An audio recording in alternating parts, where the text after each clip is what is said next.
يا صاحبي السجن أأرباب متفرقون خير أم الله الواحد القهار ما تعبدون من دونه إلا أسماء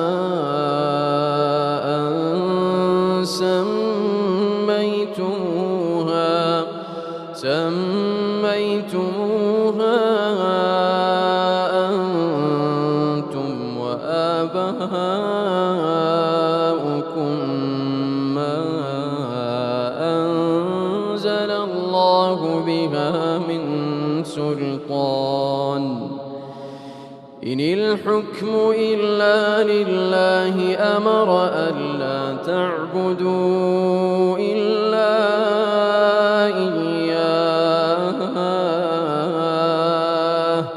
ذلك الدين القيم ولكن أكثر الناس لا يعلمون